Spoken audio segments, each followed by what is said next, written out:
RTS Info, Sandra Viscardi. La Suisse violerait les droits de certains mineurs étrangers. C'est ce que dénonce un rapport publié ce matin par l'Observatoire suisse du droit d'asile et des étrangers.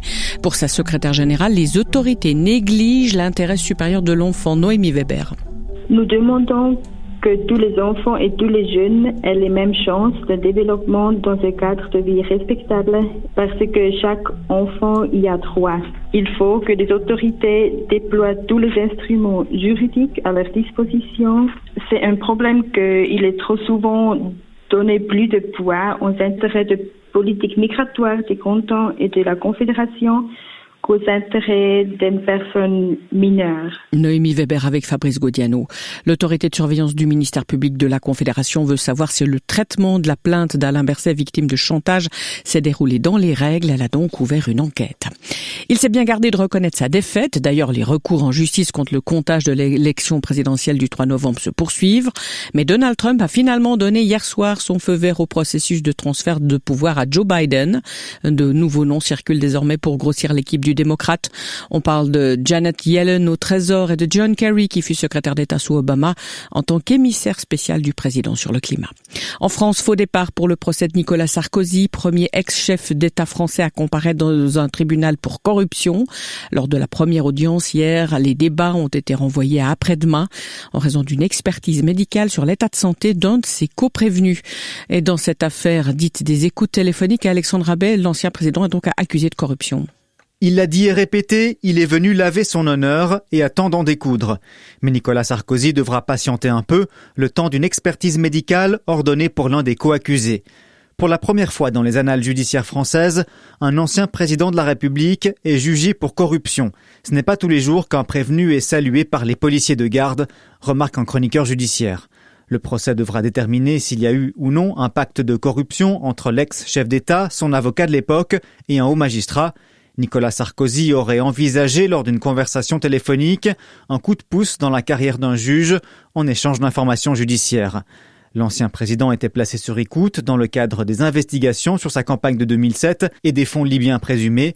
Cette affaire-là n'est pas encore jugée. Pour celle des écoutes, il est passible de 10 ans de prison. Alexandre Rabet, RTS Info, Paris. La Chine a lancé ce matin vers la Lune une sonde destinée à collecter des échantillons de roches et à les ramener sur Terre. Une manière aussi pour Pékin de se tester avant d'envoyer des astronautes sur la Lune d'ici 2030. Les Verts valaisans lancent 2 femmes dans la course au Conseil d'État l'an prochain. Ils ont aussi opté hier soir, après un long débat nourri, pour un ticket commun avec le PS. La Haut-Valaisanne Brigitte Woll fera donc à nouveau campagne aux côtés du socialiste Mathias Renard. Elles seront accompagnées par un profil moins attendu, Magali Di Marco. La médaillée olympique de triathlon s'était présentée au Conseil national il y a un an, sans grande expérience politique. Elle reconnaît que sa candidature peut surprendre, mais elle veut offrir une alternative aux électeurs valaisans. Peut-être c'est le moment d'incarner le changement et d'occuper l'espace avec les valeurs vertes. Donc je pense que c'est une opportunité en particulier pour les Verts valaisans de se faire voir, de se faire entendre, de se faire critiquer, mais aussi de voir nos idées être appliquées dans ce canton. Vous avez exprimé votre préférence pour une liste 100% verte. Ce qui a été choisi, c'est un ticket rose-vert. Est-ce que vous allez quand même y aller à fond ? J'ai voulu quand même dire que j'avais une préférence pour une liste 100% verte parce que moi, j'aurais tendance à oser et puis à y aller. Et puis, je pense que une majorité du comité et de la base du parti a préféré jouer la prudence, mais je vais m'engager à fond et c'est assez clair pour nous qu'on fera une communication indépendante et qu'on va aussi défendre les valeurs du parti avant tout. Magali Di Marco avec Julie Rosis.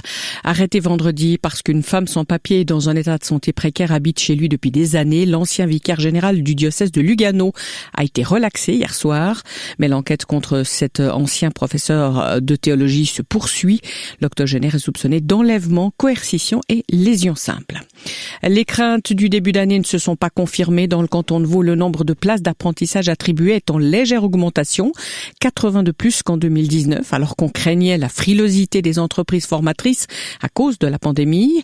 Quelques 6500 nouveaux apprentis grâce au plan d'action du département de l'éducation pour valoriser l'apprentissage auprès des jeunes, comme le détaille Lionel Épron, le directeur général de l'enseignement post-obligatoire.